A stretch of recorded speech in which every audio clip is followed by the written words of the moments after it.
NV Property Management. We'll get started with today's video. So today we're going to talk about the top 5 true emergencies that can happen in your rental property. When you're a landlord, upkeep and general maintenance, including preventative maintenance, are just part of the gig. However, tenants will sometimes believe that their maintenance request is the most important and it's always an emergency. Today we're going to talk about what a true emergency actually is and when quick action by the landlord is required. So number 1 is gas emergencies. If a tenant complains about a gas smell, you need to respond quickly. Leaking gas could lead to major problems. Plus, not all tenants are aware of how dangerous gas leaks can actually be. Most of the times, calls for gas smell is an easy fix.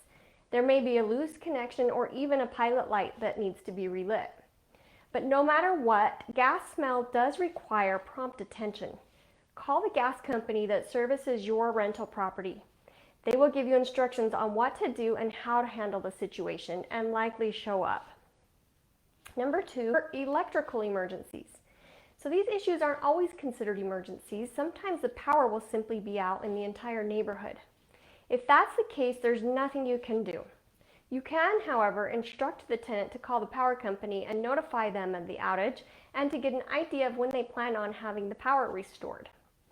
If only their property is without power, it's likely a tripped breaker. This is an easy to talk to the tenant through how to check for and reset a tripped breaker over the phone. Other electrical calls like smoke coming from an outlet or melted cords are true emergencies. Shut off the power immediately and get an electrician to diagnose the problem as quickly as possible. Number 3 are water emergencies. So we've had our fair share of water emergencies at EPM. Any type of water, flooding, or any water entering the home should always be considered an emergency. Water typically won't hurt anybody, but the water can cause a lot of damage inside a property and needs to be addressed as quickly as possible. A good rule of thumb when a tenant moves into your property, show them where the main water shutoff valve is. This way, if there's ever a water emergency, they can shut off the main water to the house. Obviously, if this is a weather-related water emergency, turning off the water to the house won't likely solve the problem. So getting to the property as quickly as possible to assess the situation and the source of water is critical. Number 4, heating and AC emergencies. So a smart landlord will know the local laws regarding time allowed to respond to heating and AC related issues in their rental properties. Sometimes vendors are not able to get to your property for the repairs right away, so it's always important to have portable AC units and heaters on hand to provide to your tenants until the vendor can get to your property for the repair to be completed. For example, if the temperature drops below 50 degrees, take portable heaters to your tenants until the repair can be completed. Or, if the temperature exceeds 85 degrees, take a portable AC unit to your tenants until the repair can be completed. Again, this is just an example. Be sure to check your local laws for how long you have to respond to heating and cooling issues at your rental property. And lastly, number 5, other emergencies. There are several other emergency situations at your rental property that do need to be addressed in a timely manner.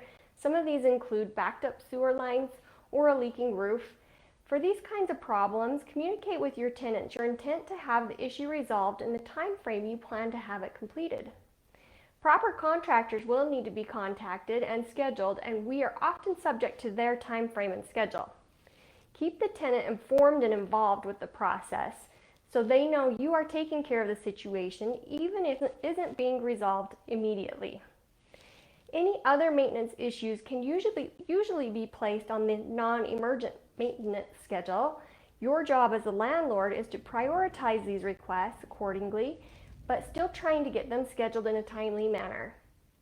Don't let a broken kitchen cabinet go for weeks on end, and always communicate with your tenants.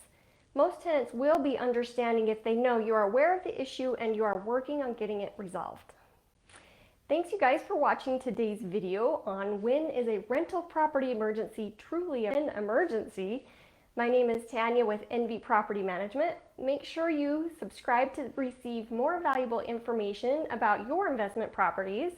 If you have any questions about property management or what we can do to help you increase your return on investment, please call us at 801-337-4337 or visit our website at nvpm.com. That's envypm.com. Thanks, you guys. We will see you next time.